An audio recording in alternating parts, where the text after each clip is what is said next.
కామారెడ్డి జిల్లా బాన్సువాడ కాంగ్రెస్ పార్టీలో వర్గ విభేదాలు భగ్గుమన్నాయి. బాన్సువాడ ఇన్ఛార్జి మాజీ ఎమ్మెల్యే ఏనుగు రవీందర్ రెడ్డి, చందూరు జెడ్పీటీసీ అంబర్ సింగ్ మధ్య తీవ్రస్థాయి వాగ్వాదం జరిగింది. లోక్సభ ఎన్నికల నేపథ్యంలో చందూరులో రవీందర్ రెడ్డి ఏర్పాటు చేసిన సమావేశంలో స్వల్ప తోపులాట జరిగింది. ఏనుగు రవీందర్ రెడ్డి ఏకపక్ష నిర్ణయాలు తీసుకుంటున్నారంటూ అంబర్ సింగ్ అభ్యంతరం తెలిపారు. పీసీసీ ఆదేశాలు లేకుండా కొత్త కమిటీలు ఎలా నియమిస్తారని ప్రశ్నించారు. జెడ్పీటీసీ హోదాలో ఉన్న తనకు పార్టీ కార్యక్రమాలపై కనీస సమాచారం ఇవ్వట్లేదని ఆక్షేపించారు. రవీందర్ రెడ్డి జయరెడ్డి ఉండాలంటే కుదరదు.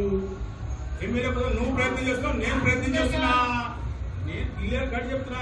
సల్లకచ్చి ముంత దాచిపెట్టాడు కాదు. నేను 5 సంవత్సరాల నుంచి చెప్తున్నాను.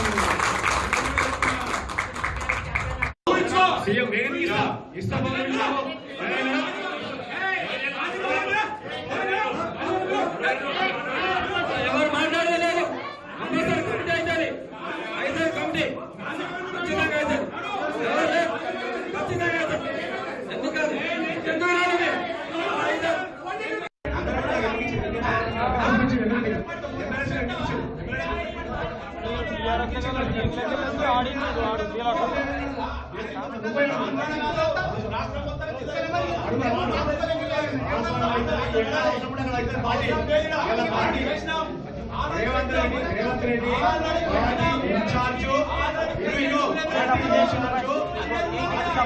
రవీంద్ర చెప్పిండు.